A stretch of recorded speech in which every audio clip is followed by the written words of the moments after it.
Vamos a ver cómo sería la curvatura en funciones vectoriales de variable real, ¿sí? En una curva en 3 dimensiones. Empecemos por tener una curva en el espacio. En este caso, tenemos esta curva, ¿sí? Y fijémonos en un punto de la curva, ¿sí? Digamos un punto A. Sabemos que en ese punto A podemos trazar una recta tangente, ¿sí? Ya que el vector derivada de esta función, una función que le vamos a llamar f de x, la derivada de esta función va en la dirección de la recta tangente. Al igual que en 2 dimensiones podemos establecer que la dirección de la curva en un punto es la misma que la dirección de su recta tangente. Entonces, en cada punto conocemos la dirección de la curva si conocemos la dirección de la recta tangente. Ahora el problema es el siguiente. ¿Cómo le hacemos para saber, para determinar una dirección en 3 dimensiones? En 2 dimensiones era fácil, era el ángulo respecto al eje de las X. Pero aquí, pues, hay 3 ángulos respecto a los ejes. No es tan sencillo, ¿no? Establecer varios ángulos para esto. Bueno, ahorita vamos a ver cómo vamos a determinar cómo representar la dirección de una curva en el espacio en un punto, ¿sí? Que obviamente pues también es más relacionada con la dirección de su recta tangente. Bueno, cuando derivamos la función, obteníamos un vector tangente. Ahora, si yo cambio el parámetro y en lugar de uso la longitud de la curva como parámetro, eso lo puedo hacer, no sé si recuerdan cuando veíamos la relación entre longitud de curvas, veíamos una relación entre t y la longitud de la curva. Pero a veces no es tan fácil representar la curva en términos de su longitud, pero sí la podemos derivar si conocemos la relación entre t y l y la longitud. Vamos a ver cómo sería eso. Si yo derivo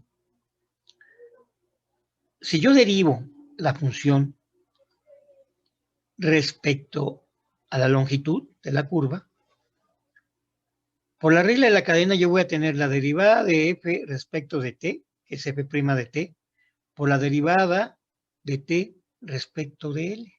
Fíjense, ahorita aquí ya estoy derivando respecto de L. Normalmente conocemos f de t, no f de L, pero sí podemos derivarla. Entonces el resultado, observamos que, bueno, esta dt en dl, por la función inversa, yo puedo tener que es igual a 1 sobre la derivada de L respecto de t, multiplicado por la f' de t. Ahora, cuando vimos longitudes de curva, sabíamos que dl en dt, ¿sí?, era igual a la magnitud de la derivada de la función vectorial, ¿sí? O sea, esto es 1 entre la magnitud de f' de t, ¿sí? Y sabemos nosotros que si un vector dividido entre su magnitud nos va a dar un vector unitario, ¿sí? Entonces, vemos que si yo derivo esta función respecto de la longitud, voy a obtener un vector unitario tangente, ¿sí?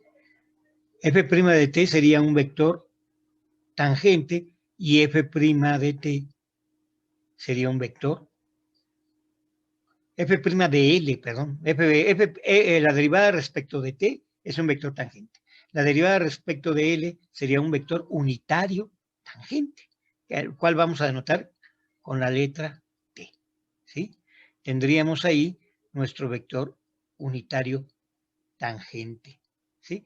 Voy a quitar la tangente, entonces ya sé que cuando derivo esta función f de t respecto de L, que lo puedo hacer por la regla de la cadena, obtengo este vector unitario tangente a la curva. Y entonces, ese vector unitario tangente, su magnitud, pues es la unidad. Entonces, lo único que me está haciendo es dar la dirección, ¿sí? Este vector unitario tangente me indica la dirección de la curva en cada punto. Entonces, en cada punto, su dirección es igual a la dirección del vector unitario tangente en ese punto. Entonces, ya podemos determinar la dirección de una curva en el espacio mediante su vector unitario tangente en cada punto, ¿sí? Entonces, ahora tenemos algo interesante. Si yo tengo ese vector unitario tangente, yo sé que si un vector es unitario y lo derivo, voy a obtener un vector perpendicular a él, al vector unitario tangente, ¿sí? Y va a ir obviamente en la dirección perpendicular al vector unitario tangente. Entonces, la derivada de este vector, que va en la dirección de esta, es perpendicular al vector unitario tangente. Entonces, el vector unitario tangente y su derivada son perpendiculares, ¿sí? Bueno. Entonces, eso quiere decir que yo puedo representar ese vector, que es la derivada del vector unitario tangente respecto de la longitud, como un vector unitario, perpendicular al vector unitario tangente, multiplicado por la magnitud del vector. O sea, la magnitud de este vector sería K y N me daría la dirección del vector derivada del vector unitario tangente, ¿sí? Entonces tendríamos un vector unitario que nos da que es perpendicular al vector tangente, ¿sí? Bueno. Bien, entonces, si nos damos cuenta, nosotros definimos la curvatura como la derivada del cambio de dirección, o la derivada de la dirección respecto de la longitud. Pues aquí lo mismo, nada más que en lugar de dar la dirección con un ángulo, lo doy con un vector unitario tangente, ¿sí? Y entonces ya puedo definir la curvatura, que sería la magnitud de este vector unitario tangente. La magnitud de este vector, derivada del vector tangente respecto de L, sería igual a la magnitud de K por la magnitud de N, pero sabemos que la magnitud de un vector unitario es 1, entonces queda completamente definido y consecuente como en dos dimensiones que la curvatura es la magnitud de la derivada respecto de L del vector unitario tangente, ¿sí? Bien, entonces ya tenemos una manera de calcular por definición la curvatura de una curva en el espacio. Ahora el problema es el siguiente. Por definición, pues sí requerimos hacer varias cosas. Entonces lo que podemos hacer es hacer un desarrollo y se puede comprobar que la curvatura es igual a la magnitud del producto cruz de la derivada de la función en términos de t, cruz la segunda derivada de la función en términos de t, entre la magnitud de la derivada de la función de t elevada al cubo, ¿sí? Y es importante esta fórmula porque siempre una curva en el espacio es más fácil que nos la dan en términos de t, y entonces de esta manera nosotros podemos encontrar la curvatura. Hagamos un ejemplo de cómo calcular la curvatura de una función vectorial de variable real en una curva de 13. Bueno, vemos una curva en 3 dimensiones como esta. Esta curva se le conoce como espiral circular, ¿sí? Espiral circular porque tiene cada espira tiene el mismo radio constante, que en este caso es A. ¿Sí? Y B tiene que ver con el estiramiento sobre el eje de la Z de las espiras. ¿Sí? El valor de B tiene que ver con eso. Entonces, tenemos una función vectorial de variable real que me representa su gráfica de su rango, una hélice circular. Bueno, ¿cómo calcular la curvatura de esta hélice?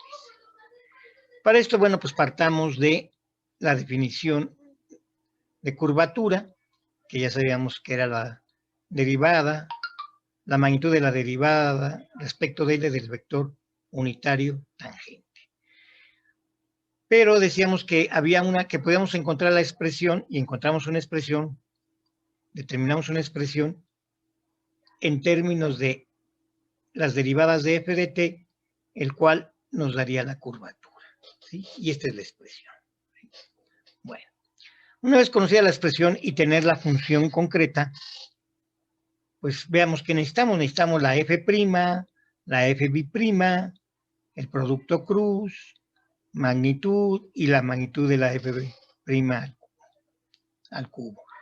Bueno, procedamos a encontrar primero la f'. Entonces vamos a derivar esta, que su derivada de f' de t sería, la derivada de a coseno t es a menos a seno t, la derivada de a seno t es a coseno t, y la derivada de b por t sería b. ¿De acuerdo? Bueno, entonces ahora hagamos lo mismo y encontremos la segunda derivada. La derivada de a seno t es menos a coseno t, la derivada de a coseno t es menos a seno t, y la derivada de una constante es 0. Ya tenemos f' y fb'. ¿Sí? Ahora necesitamos la magnitud de f' de t elevada al cubo. ¿Sí? Vamos a encontrarla. ¿Y cómo se encuentra la magnitud? Bueno, se saca, bueno, está elevada al cubo y se saca la raíz cuadrada de la suma de los cuadrados de cada componente. O sea, esta componente al cuadrado, más esta componente al cuadrado, más esta componente al cuadrado. ¿Sí? Y de aquí, de esta expresión, podemos factorizar a cuadrado y nos queda a cuadrada por coseno cuadrado de t más seno cuadrado de t, que es la unidad. Entonces nada más nos va a quedar a cuadrada por 1 más b cuadrada dentro de la raíz elevada al cubo. Y la expresión que queda es esta. ¿Sí? Entonces ya tenemos este término, este y este, entonces tenemos que hacer el producto cruz, y el producto cruz ya sabemos que lo hacemos bajo el determinante. ¿Sí? Si hacemos el determinante, obtenemos esta expresión. ¿De acuerdo? Ahora, en esta expresión, si nos damos cuenta, la tercer componente, la a cuadrada, es un factor común. Entonces a cuadrada va a multiplicar a seno cuadrado más coseno cuadrado, que sabemos que es la unidad. Entonces la tercer componente nada más va a ser a cuadrada. Ahora bien, tenemos que encontrar la magnitud de este vector, tomando en cuenta que esta tercer componente es a cuadrada. Entonces, si sacamos la magnitud de este término, pues nos va a quedar este término al cuadrado que está aquí, este término al cuadrado que está aquí, este término al cuadrado que está aquí, más este término que damos que era cuadrada, al cuadrado pues es a cuarta, ¿sí?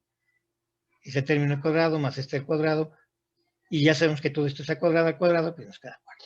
Bueno, ya que tenemos esta expresión, podemos observar que a cuadrada, b cuadrada es un factor común entre estos dos, ¿sí?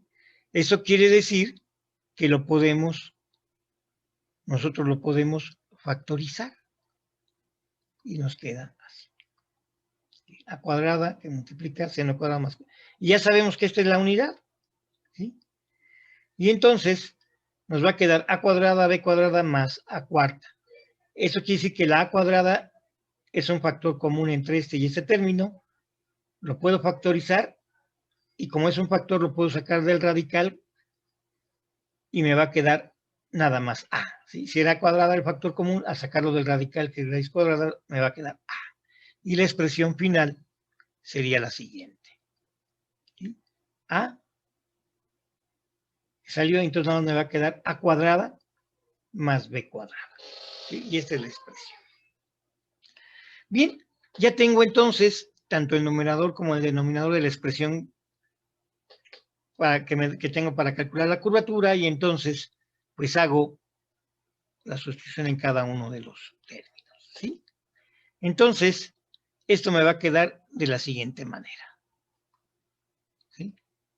Me queda, esto es el producto cruz, y esta es la magnitud de la función elevada al cubo.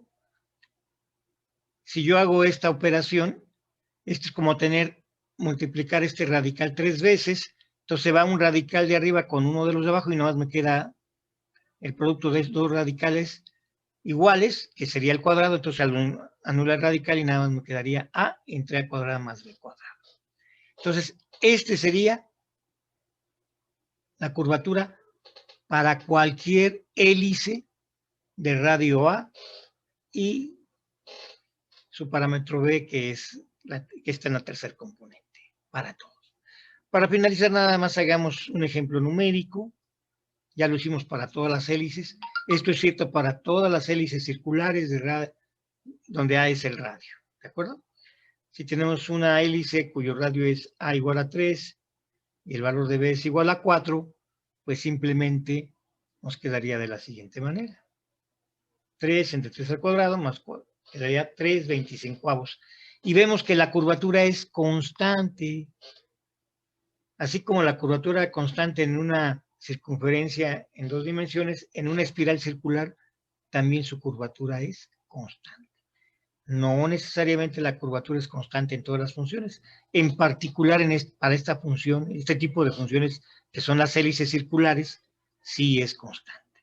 Y ya lo habíamos dicho, entonces el radio de curvatura es el inverso de la curvatura, entonces el radio de curvatura, el radio de cada espira de la hélice sería 25 tercios.